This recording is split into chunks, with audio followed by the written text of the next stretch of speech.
What is up, folks? I'm Mikey31 here, Madden 17. Finally, part 3 of my annual Tampa 2 series. I'm going to go over fronts, what I play, when I play them, and why, and all that good stuff.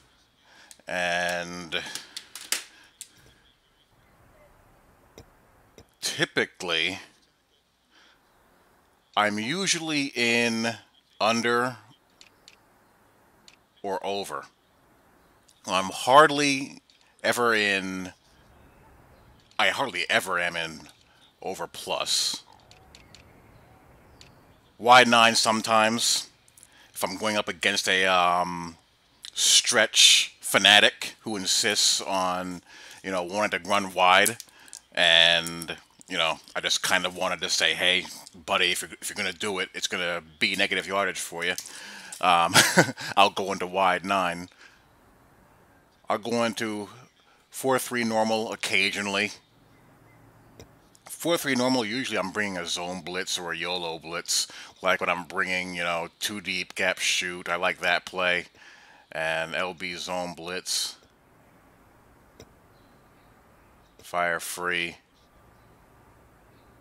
But I'm usually in either 4-3 under or 4-3 over. Now, what are the differences between an over and under front? Okay, here is your 4-3 under front. 4 down linemen. You have your middle backer, your will or your weak side backer, your left outside backer, your Sam or strong side backer, your closed defensive end, your nose, your 3 technique, and your open defensive end in a 7, loose 7 slash wide 9. Sometimes teams tilt him out further, but generally speaking, he's in a 7 alignment. And what makes an under front is that your strong side backer is in an overhang position.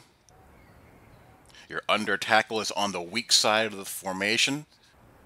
And your nose is lined up in the strong. And his job is to be a space eater. Big, strong guy, man mountain type of guy.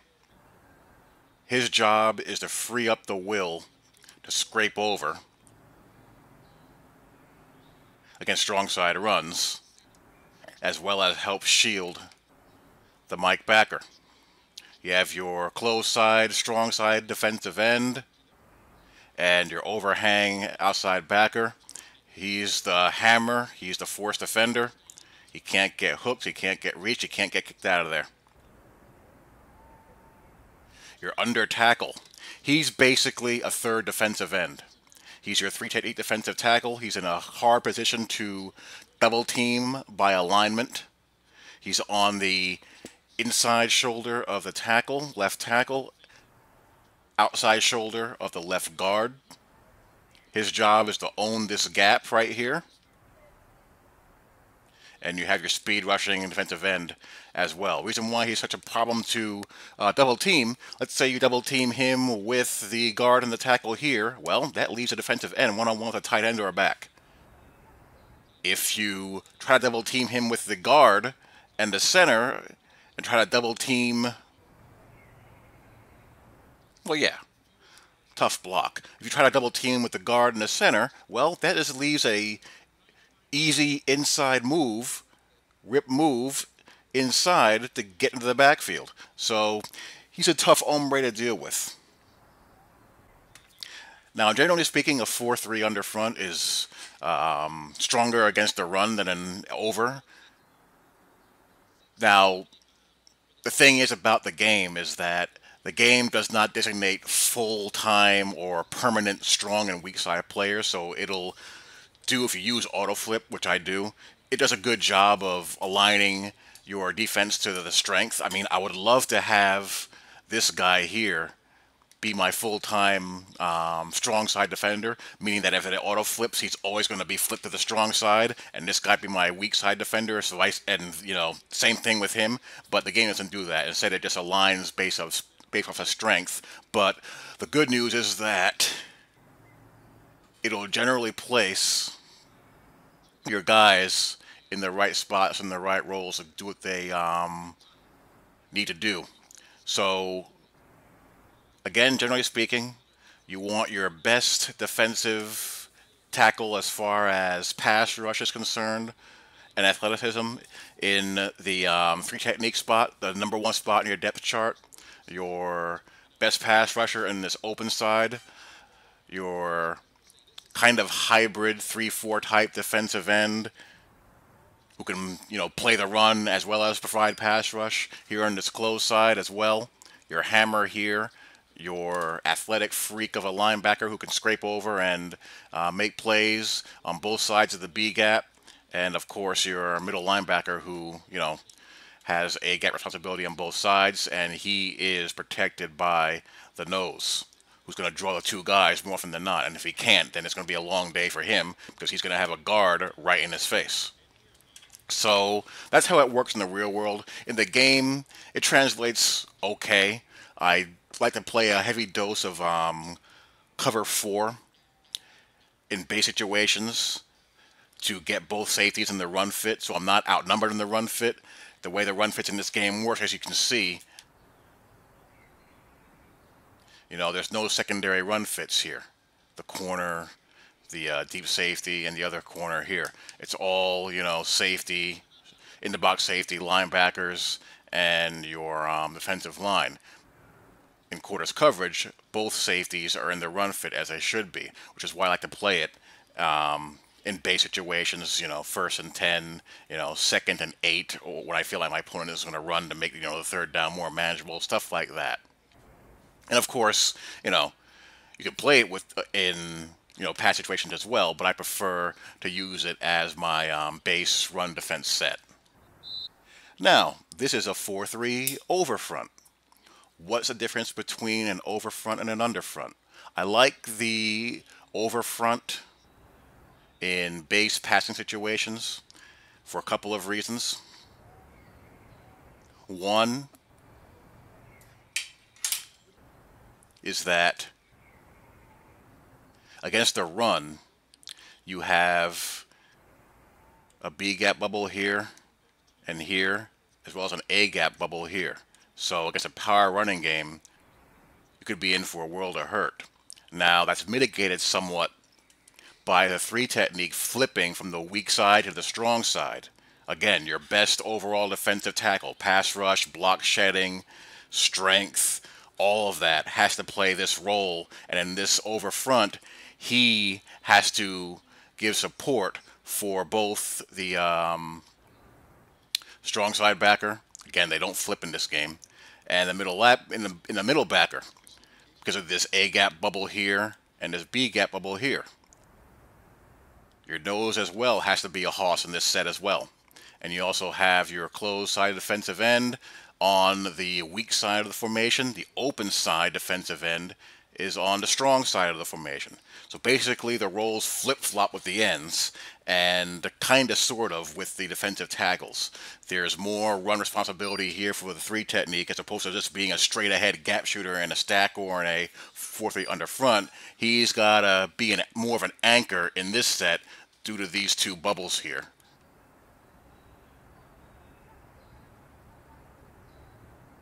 Now, the way I have my Jets set up, I have Darren Lee as my left outside backer. I'd love to have him be, my full-time. And of course, you have your weak side backer now playing the overhang, and your strong side backer now playing, stacked up behind the defensive tackle. Now, some teams will swap their outside backers. They'll have the weak side backer, here, and they'll move their strong side backer here. Because if you have a small weak side backer, your weak side backer is usually a smaller player. This is a lot of traffic for him to have to account for. Especially if a guy doesn't have a strong front in front of him, a weak side backer is going to have a lot of, heavy bodies that have to shed. This backer has to remain clean to make plays. But again, in this game, the backers don't flip as far as weak side, strong side. But I think that, with the run fits, it does a pretty good job of, replicating the strengths and weaknesses of the two fronts, accurately. Again, these secondary run fits not being in the game drive me nuts. But, I'll play this in base passing situations. Now, as far as coverages go, I showed you pretty much the base stuff that I play. As far as complementary stuff, cover 6, I really like. I'll play this on hash marks more often than not. So, here I am, and I'm just in a 4-3, just for demonstration purposes. But cover 6, it's basically half cover 2, half cover 4, hence cover 6. I like to play this when the ball's on the hash, and the game does a good job of auto flipping to make sure that there's as least stress as possible on this corner here. You won't find him too often in this cloud flag technique versus trips. He's usually put there on the solo side, and this is a good way to bracket a strong receiving threat. Let's say you have a guy who, Brandon Marshall in this case, who's going to be a problem one-on-one for this corner.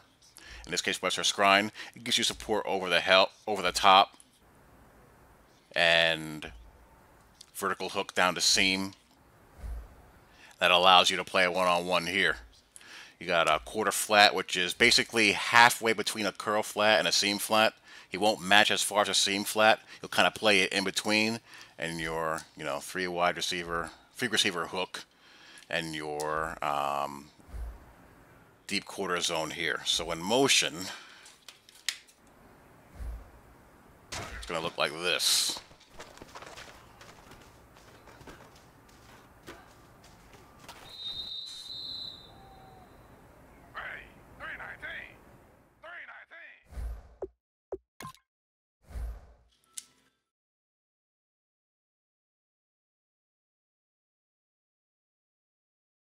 He's going down the seam. He's going to match, but not as far as he would match if he's in a seam zone, seam flat. He's going to peel off and widen out.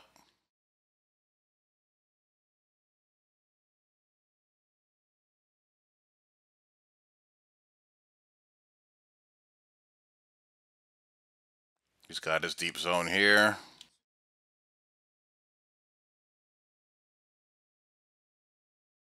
Jam redirect inside, spill. There's your vertical hook. Again, I'm in a 4-3, so of course he's not going to be able to run with a slot receiver for very long. But I just want to show you what the route distribution looks like. And he's, doing what he should, playing, halfway. Okay, there's a trip set. You see he's on the solo side. And also against the run, he's your forced defender, of course. You see the run fits here. The cover 4 side safety, quote unquote, is involved in the run fit. Again, he should be as well. He should be playing, a run fit as well. But I digress.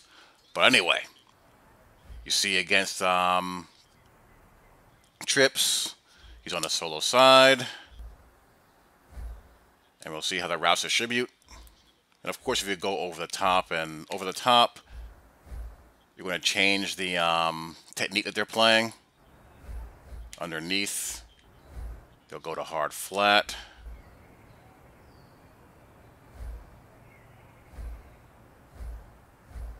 Reset the play.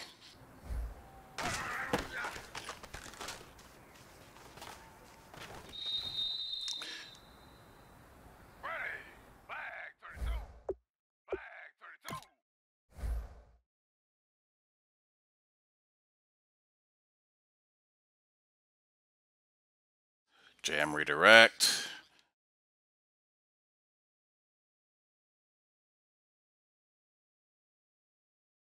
I like to see, what am I doing? I like to see him sink back further. I don't like these guys standing around. Three receiver hook. He carries and matches.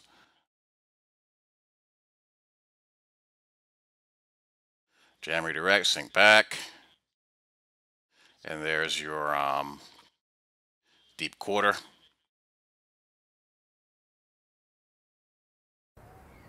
Cover 9, all cover 9 is cover 6 to the receiving strength, the trip side or the field side.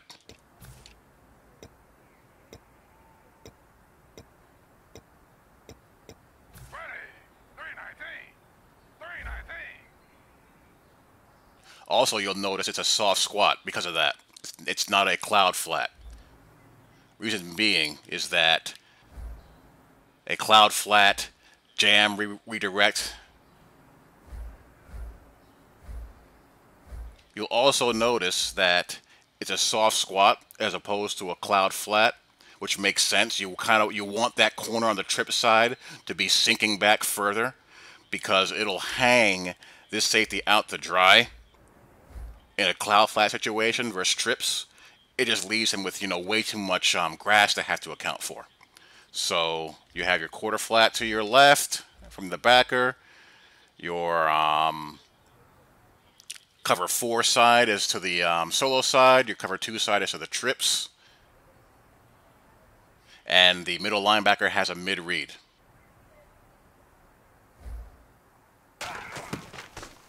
Middle linebacker matches. And away you go.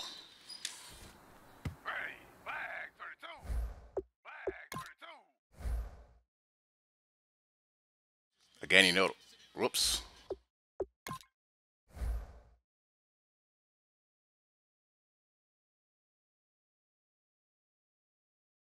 Soft squat.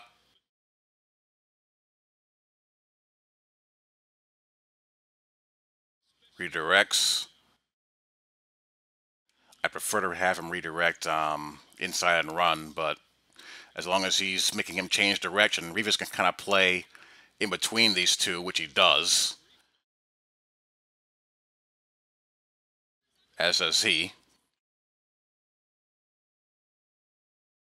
Mid read, he plays it like Tampa too.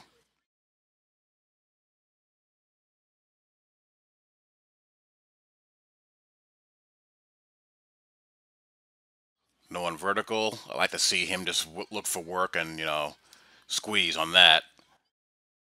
I mean, you got to be alert for a wheel out of the backfield, I suppose. But if he's not coming out, and if he goes inside, just run with him, please.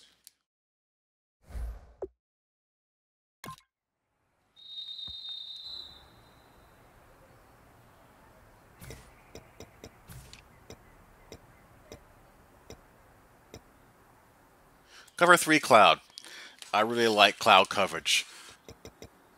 It looks similar to cover 6, but the difference between cloud and cover 6, it's straight 3 deep.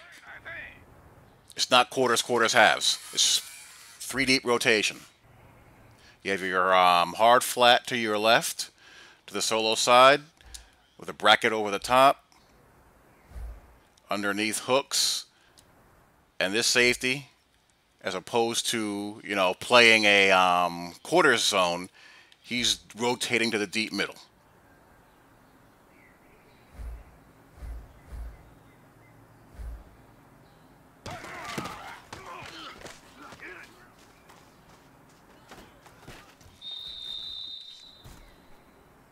And of course, you can change the technique of the corner.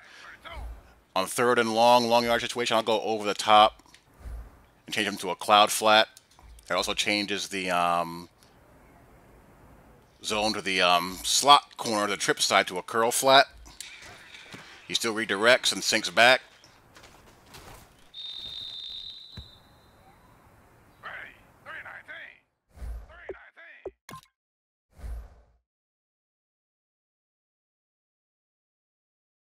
Sinks back a little bit further.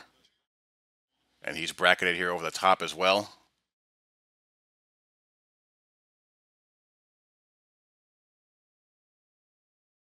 Middle hook. Jam redirect. Sink back. And he's rotating middle of the field. If you leave it be, again, it'll look like this.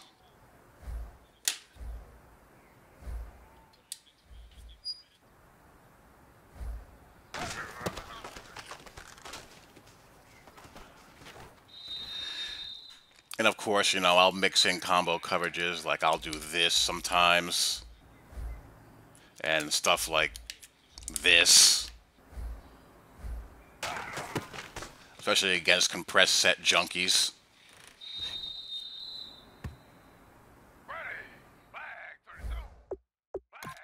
Like that time, I manned up.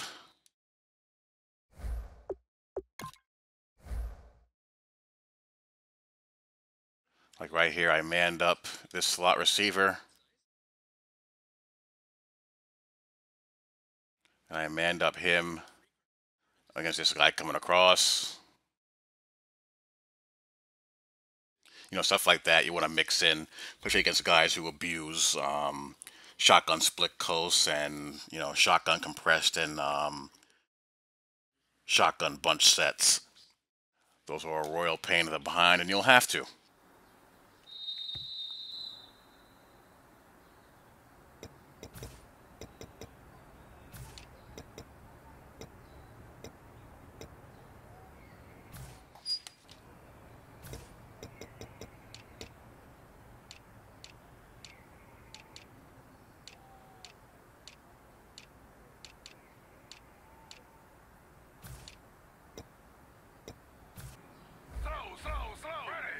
Like here's shotgun, play action shotgun bunch close, which everyone likes to run. They'll do things like,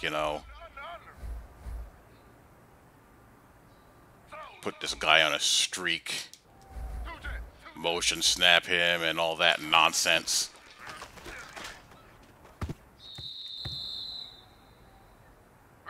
Like here's shotgun bunch, play action post, which everyone loves.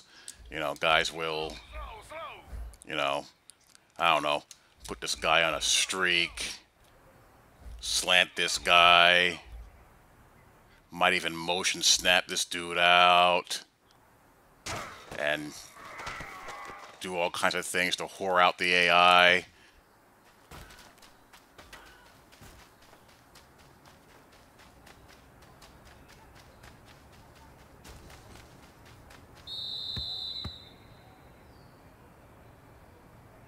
So against guys like that, we'll do stuff like this. We'll maybe put this guy in man coverage on R1. Maybe even put a guy in man coverage on X. User in the middle.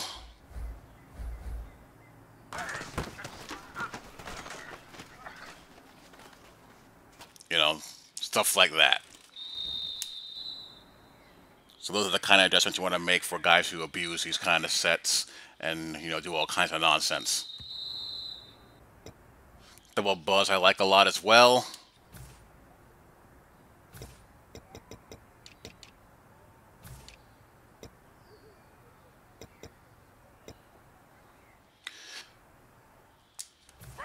I don't know, let's go deep post.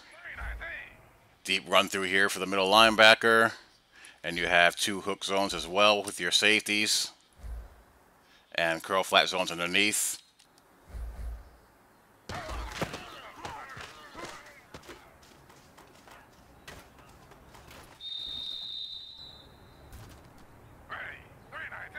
And again, you can play games with these guys, like, matching up guys to create a man zone bracket against a good outside receiver. Or, do it against a slot, and then, user who's left. Stuff like that. And that's really how I play it. Next up, I'll show you guys a game, regular MUT, and that will be it. I'm going to put all these on one playlist. There's 3 parts in total, and, hope it helps you guys out, and I hope you guys enjoy playing it. Talk to you all later. Peace. Alrighty, here we go. Here's the game. This is a MUT salary cap game. Looking at my lineup here, my personnel on defense. And I was trying out the Cincinnati Bengals playbook here in this particular go-around. And up against a top 45 opponent on the MUT salary cap leaderboard. Well, top 100. He's ranked number 45. Or was going into this game. And,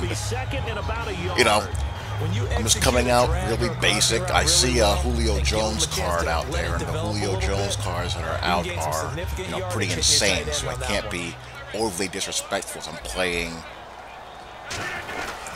cover 6 here in short yardage.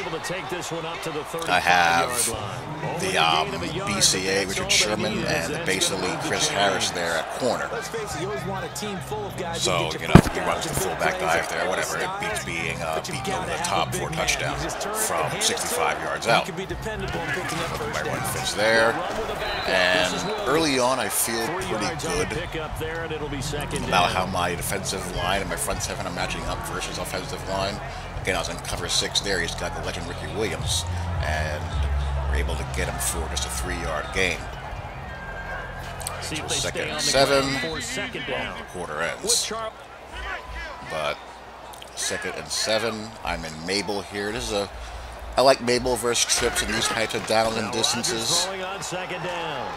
I bracket all that stuff there, and he goes to the Julio Jones late, and my deep safety knocks it out. That's Antro Rowe. He's got 86 zone coverage. The thing about these deep safeties is that, you know, we know that they're not good in space as far as these deep zones go, but if you can force your opponent to make that throw late, you have a chance. Here I'm creating a bracket on Julio Jones in the slot, but he runs a screen, and that could have been much worse, but I'm able to get there and make a tackle 4th and 1. Of course, he's going to go for it, and, you know, he comes out in goal line. If he runs a sneak or fullback dive, so be actually I got him there for a second, but you just don't want to give up the toss. That's why I come out in 4-6 there, because if you come out in goal line, chances are a toss is going to get around it. You know, the goal line run fits to the outside are just so bad that, you know, if you run a toss, it's an excellent chance that you can house it. So I put the quarterback sneak, 5-yard delay a game penalty. For 4, I'm in hard flat, and I have a bracket on Julio Jones again. I hot routed on Barr to kind of trail him there. So basically, I'm just trying to not let Julio Jones beat me. I'm in anyone but Julio mode. Puts him in the slot a lot. I'm in cloud here. Another screen. You know, knife through and blow that up. I'm not really dealing with Mike Martz here. You know, it's pretty vanilla as of right now. Again, Julio Jones in the slot. I audible one of my safeties to double team him. The one on the opposite side to do it inside out double team. He forces it, and Eric Weddle comes down with the INT. So it's basically smash with Julio in the slot, power runs, screens, and crossers. Again, crossers, minimal gain. And he'll go down here right around the 23-yard line. Now hold everything here. We're going to get a timeout. Receiver in to be exact. I was So straight they're down to 1 remaining here 4-3 as under. we head toward halftime. On 2nd down, here's Rodgers. By the middle, and that would have been a sack fumble pre-patch, but I digress. I have Jerry Hughes, and I also have Cliff Avril on defensive end. Very good budget pass rushers. Empty set. I'm going to manually press Reggie Cobb here. I get a good jab on him. He panics, forces it into double coverage. I was playing defensive end contain. I audible my defensive line to contain as well. Keep him in the pocket. So we had him stoned in the first half. And as long as I keep on doing what I'm doing here, I think I have a pretty good chance of either blanking him or getting close to it. Now he has Julio on the outside. I'm in straight cover 2. I'm in stack here because, again, I feel like my front matches up very good against his offensive line. He must not have invested very highly in his offensive line, which, you know, given the cards that he has on offense at the skill position, he has the BCA, Aaron Rodgers, he has a Julio Jones, which is a 94-ish overall, legend Ricky Williams. He's got a Jordy Nelson, so not a whole heck of a lot to commit to your offensive line after that. That doesn't get through. Shouldn't allow people to do that. that's an illegal They'll be in search of 11 man downfield yards penalty. here It's not on college third football where you down. can have offensive linemen down the field. Again, he's an MT. But he didn't have the concentration. I don't get a good jam on Cobb. I thought I would get it anyway. And to manually press, you just press R1. I hold down CPU assist to kind of steer him until I want to let it go and cover myself. Especially the little guys like we're watching here are just quicker than fast. A lot of them That was a bummer. quickness and speed, and they catch a lot of footballs as we just saw there. Now a first down carry. It's Williams. That's one of his better runs today. Right near the 45-yard He's got 3 carries for 9 yards. HB basically pops it out for 7. And after the play on the ground, that brings up second down here. Cover 2 Buster here. He runs it. Cliff Avril. Base Cliff Avril is really nice. Really nice. He got maybe a half yard at most, but you get 90-something finesse move for 87 block shed. At a pretty good cap price. Rodgers looking to throw on. Here's the in route again, and I'm in. I was in cover 2. I was in Tampa 2 there, and I audibled the zones underneath and wide, so you know he hits the corner. I want to take away the quick flat route, obviously, and he read it right and made the play. That's going to happen. Have explosive plays. That's often the Here I'm in Mabel. Those types of plays that can knock a defense runs off power again, so he's run power a couple of times now for a couple of good games. First down run, call it 8 yards. I was going to Mabel as a match there. This drive is turning to I'll still play my free deeps. Mainly match and Mabel. I don't play the spot drop cover 3s unless I'm in a base defense like 4-3 or 4-6.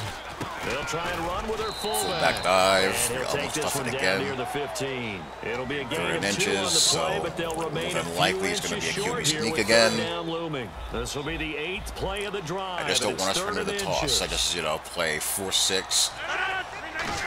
Blitz all gaps, and maybe I get them, maybe I don't, but it beats, the toss going and busting out of there. So now we got to tighten up and defend inside the red zone. Once we get to the 15-yard line in, I play underneath coverage audible on all my zones. Probably got to go to that in play action in again. Yep. But Hughes comes off and makes him throw it away. So Hughes and Avril are being very active. 4-3 under, probably going to run, I'm thinking. That's the exact right throw. Trying to make the third down conversion a little bit more manageable. Not going to show blitz. He's throwing it again and still doing wide receiver in. I'm on it, and again, that would have been a sack from more than likely pre-patch. There's nothing like pressure to affect the accuracy and the cover 6 that time. Trying to throw the football, and on that play, they ended up flushing him to his left. Contacted him as he's trying to throw the football, and that led to the incompletion. And now, why would I have a defensive end on the opposite side of the formation manned up a Cleo in the slot? Well, I'm thinking if he goes inside, he'll be right there to, get in the way. But he happened to run a screen there, so it's 14-3, 1:46 left. I've pretty much shut Julio Jones down. Straight Tampa 2. When the ball's on the hash, I will audible the safeties wide. There I was trying to bait him, but I kind of came off that route too soon. Just sit on it a little bit longer. That was a straight 4 verts. And what I did there, this is the 3-3-5 Lego Tampa 2. I audibled the slot corner that was blitzing. The man covered on the slots. And what I'm going to do here is I'm going to bluff blitz. I'm going to bluff blitz the linebacker to your left. And watch what that does.